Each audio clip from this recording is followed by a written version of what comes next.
Hey, what's going on, everybody? Laz here, as always, and welcome back to episode 7 of Final Fantasy 1. Now, the last time we played, we actually made quite a bit of progress, actually. We managed to make our way through the Earth cavern, the Cavern of Earth, and reinvigorate the Earth Crystal. Now, in today's episode, we're going to be moving across the entire globe, essentially, the whole play map, and we're going to try to activate another crystal. So, as always, hope you're comfy, got a snack or drink. Let's rock. We should be able to do that right away. But if you look down here, right below the load, you'll see that the orange crystal is more vibrant than the others, showing that it's been restored. So, we should be able to move on right now. Okay. So, now that we've completed the Earth Crystal, what we need to do next is head back to the Crescent Lake area that we were at before with the 12 wizard dudes that I was trying to get a boat from. Now that we've conquered the first crystal guardian, we are able to head back there and they'll actually give us what we want. So, okay, now that I'm back, I should be able to talk to just one of them and be good. Or do I need to? Okay, I think I need to talk to all of them again.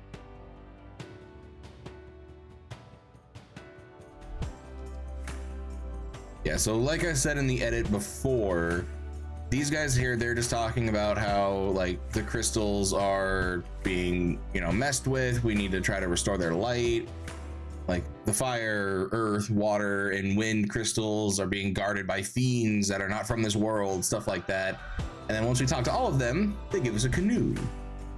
Now the canoe is actually situationally useful, because as you've probably noticed, there's a lot of areas on the map that I haven't gone to that are like locked inland that have a bunch of roads leading through and around them, especially like right around here, when it has the light blue water is obviously the ocean, but this dark blue set of water is where I can take the canoe.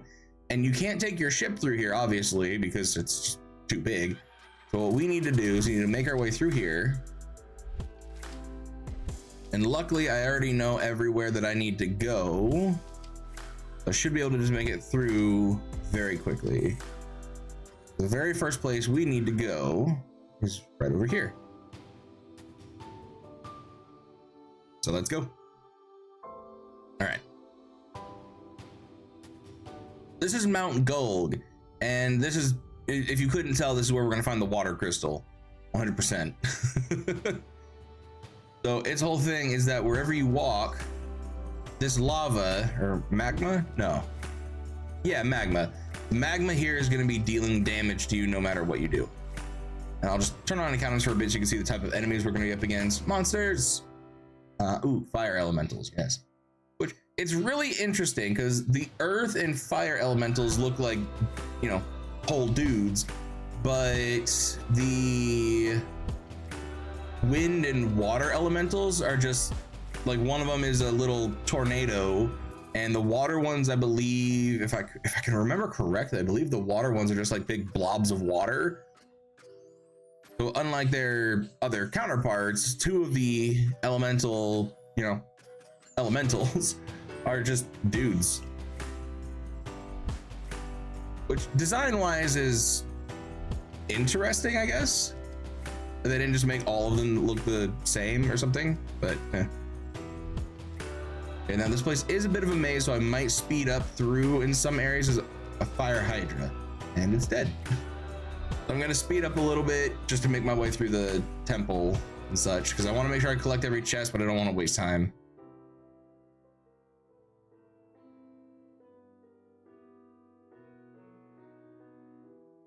We're at level 31, so we should be more than strong enough to deal with anything that's going through here. So I'm just gonna speed up a bit, and I'll come back if I have something meaningful to say.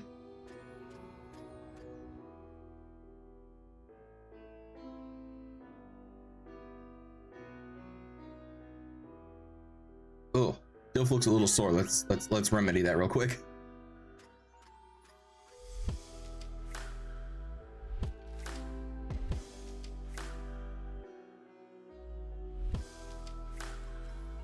Okay, let's go.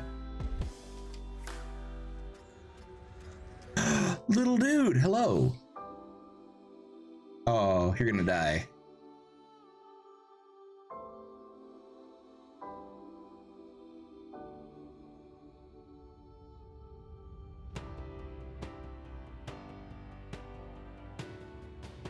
Okay, so there's a lot of chests here. I cannot remember which ones are monster chests or not, so we're just gonna hope for the best. High potion, tent, mithril helm, mithril gloves, monsters. There it is. I think there's one or two more. Ew. Why is it so slobbery? I don't like that.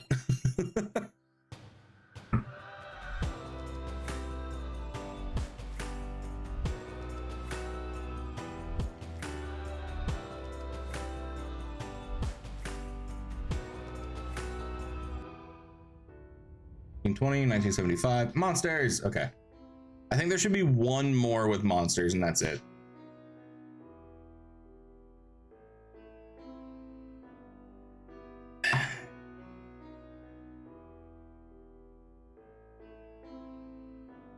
Okay, there's probably going to be one more out of the 4 remaining chests. You get a lot of, like I was saying before in the previous episode, you end up getting to chests that are they just have a lot of money in them. Okay, so that's all the chests. Does anyone need anything new? Optimal. Okay, everyone's good. Let's go.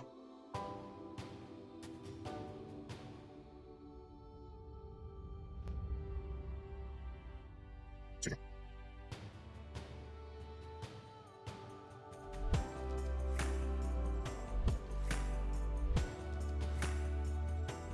Of course. All right. So, unfortunately, these dungeons don't have a lot to them unless you're constantly going through like the battles and stuff like that. But the only reason I have the encounters turned off most of the time is that because we have the multipliers on, and I've played through this game a lot. I don't want to, I say it a lot when I'm playing this game, but I don't want to feel like I'm wasting my time or yours. So I usually keep them turned off and just let us power level for a little bit, turn them off, power level, turn them off, just so I'm not being bogged down with a whole bunch of like fights when I'm just trying to get through a dungeon just to show it to you guys. So if you guys don't like that, let me know, and then in future games I'll make sure to not have the encounters turned off unless it's like I'm just doing a lot of backtracking and it's just wasting a lot of time. Just let me know what you guys feel, because I'm fine either way. Especially if it's a game that I haven't played before. Like once we get to 3 and 4 and so on, and I start if I record them, then I will most likely just keep the encounters turned on because I really like getting the platinum trophy. Okay.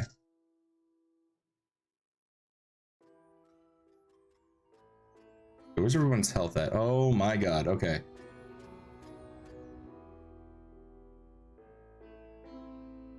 And unfortunately, there's no way to avoid taking damage in these fights, so.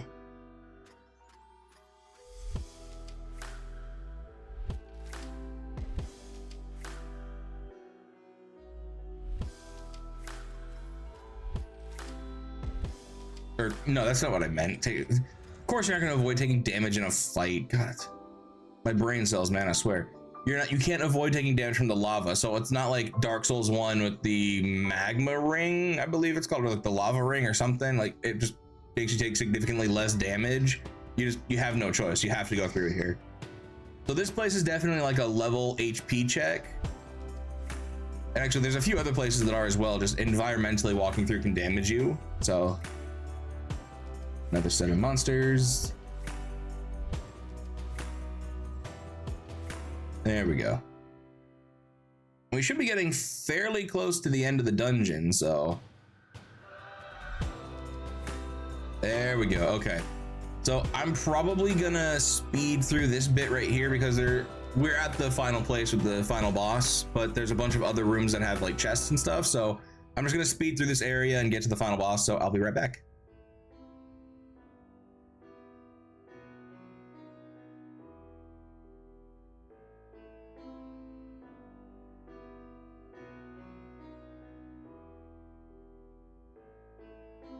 Okay, and here we are at the Fire Temple boss. Like I said, the crystal bosses, once you get past the earth crystal, getting all the other crystals is fairly quick, so we shouldn't have too much trouble.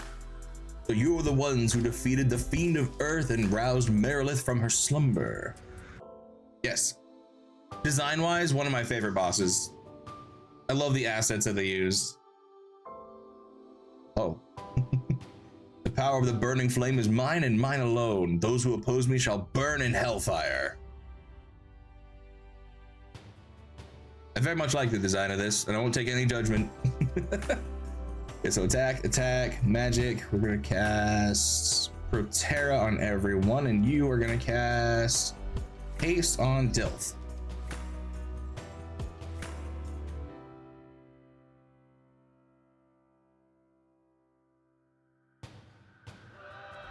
And Protera, just get everybody's defense up, save.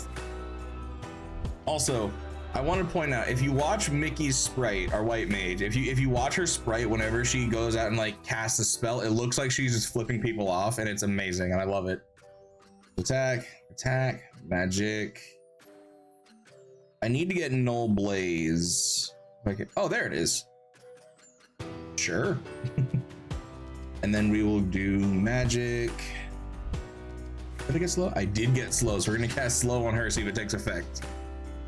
Let's go. There it is.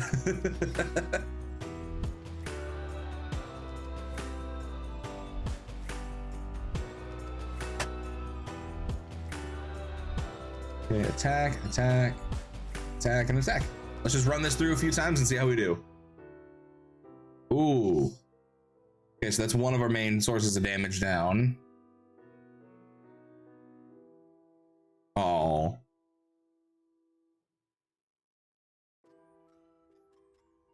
But yes, if you do, there we go. If you do play this game for yourself, I do strongly recommend that you get a red mage or a white mage, just somebody that can cast the Null Shock, Null Blizzard, and Null Blaze on your party, because that's the main elements that all the bosses are going to be using. And if you can take care of that, there's a lot of you could just avoid taking a lot of damage from any of the bosses, even the end game boss. If you can cast those spells to protect your party, and also have like Protera and like Null All, you can cut the damage in half by a lot, so you're only taking like a quarter damage on everything because you have multiple buffs going at the same time. Okay, we will leave. All right, now if it will be going now. Oh crap. Okay, I know where we're going. That's right. So next place we have to go is not a crystal dungeon, but somewhere else entirely. So we will need to speed up, and I will show you the way.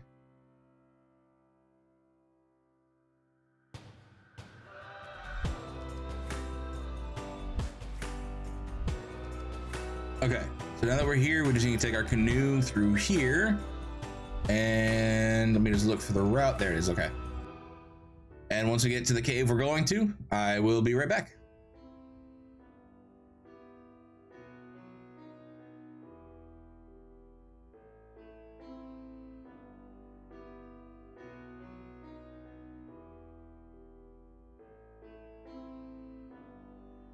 All right, well, that'll do it for today, folks. Thank you all so much for joining me today. I had a great time playing. We finally got the Earth Crystal activated and the Fire Crystal, which means that's 2 crystals out of 4 down. We're halfway done with our little journey here. Actually, a little more than halfway, now that I think about it. But regardless, next episode, we should be able to move on to the Water Crystal and then hopefully the Wind Crystal shortly thereafter. So, if you had a good time today, you had a laugh, you just enjoyed yourself, go ahead and please hit that like button. Subscribe if you haven't already. It really helps out the channel, and I really appreciate it. Make you a really awesome person. And yeah, so as always, I love you all. Stay safe, and until next time, stay frosty.